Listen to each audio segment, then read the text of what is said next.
ભરૂચ જિલ્લાના તાલુકા મથક હાંસોટમાં મુખ્ય માર્ગને અડીને થયેલા ગેરકાયદેસર દબાણો સામે વહીવટીતંત્ર દ્વારા કડક કાર્યવાહી હાથ ધરવામાં આવી છે. નેશનલ હાઈવે ઓથોરિટી અને સ્થાનિક વહીવટીતંત્ર દ્વારા સંયુક્ત રીતે ઓપરેશન ડેમોલિશન શરૂ કરવામાં આવ્યું છે. એક્સપ્રેસ હાઈવેની કનેક્ટિવિટી મળ્યા બાદ આ માર્ગ પર વાહનોનું ભારણ નોંધપાત્ર રીતે વધ્યું છે. ટ્રાફિકની સમસ્યા અને સંભવિત અકસ્માતોને ટાળવા માટે મુખ્ય માર્ગ પર ટ્રાફિકને અડચણરૂપ બનેલા દબાણો દૂર કરવામાં આવ્યા હતા.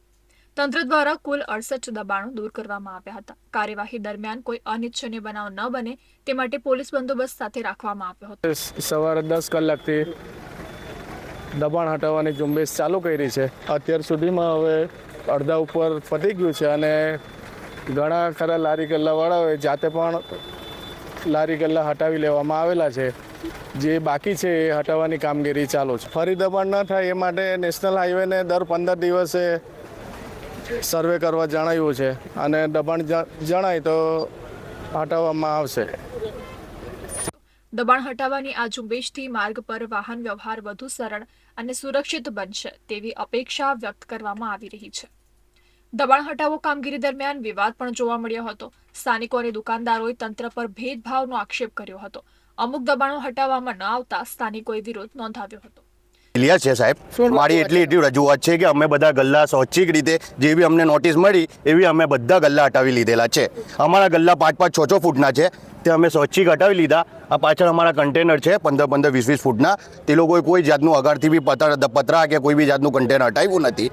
સાહેબ એવું કહે છે કે એ લોકો 12 ફૂટની અંદર છે, બરાબર, તો અમે બી પછી સ્વૈચ્છિક રીતે પાછળ પૂર્ણ કરીને અમે પાછળ હટી જઈએ છીએ. પછી સરકારને એના લોકોથી વાંધો નથી તો પછી અમારાથી બી શું વાંધો હોવું જોઈએ? અમારી રજૂઆત એવી છે કે ગરીબોની રોજી તો જતી રહે, પણ જે સારા લોકો છે તે લોકોના માટે અહીંયા વ્યવસ્થા છે અને જે બધાનું જ જો હટતું હોય તો પછી એ બધાનું હટાવવું જોઈએ.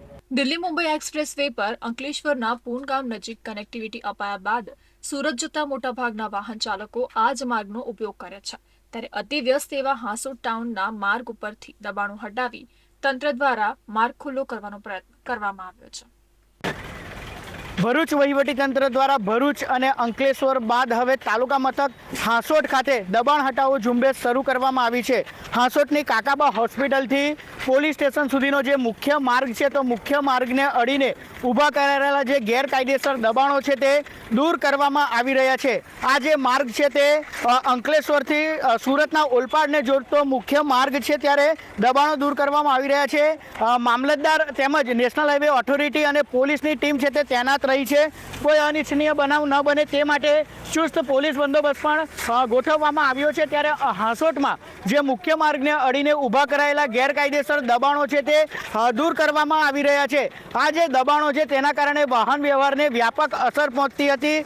જે નેશનલ એક્સપ્રેસવેની કનેક્ટિવિટી વધ્યા બાદ અંકલેશ્વરના પૂન ગામથી ઓલપાડ સુધીનો માર્ગ અતિ વ્યસ્ત બન્યો છે. ત્યારે હાંસોટમાં પારાવાર જે મુશ્કેલી છે, ટ્રાફિક જામની પરિસ્થિતિ છે તે ઊભી થતી હતી, જેને ધ્યાને લઈને તાલુકા વહીવટીતંત્ર અને નેશનલ હાઈવે ઓથોરિટી દ્વારા આ દબાણ હટાવો ઝુંબેશ છે તે શરૂ કરવામાં આવી છે. ભવિષ્યમાં આ દબાણો પાછા ન ઊભા કરાય તે ધ્યાન રાખવાની જવાબદારી તંત્રની છે. ત્યારે વાહન વ્યવહાર સુચારુ રીતે ચાલે તે માટે આ પ્રક્રિયા હાથ ધરવામાં આવી છે. જય વ્યાસ, કનેક્ટ ગુજરાત, હાંસોટ.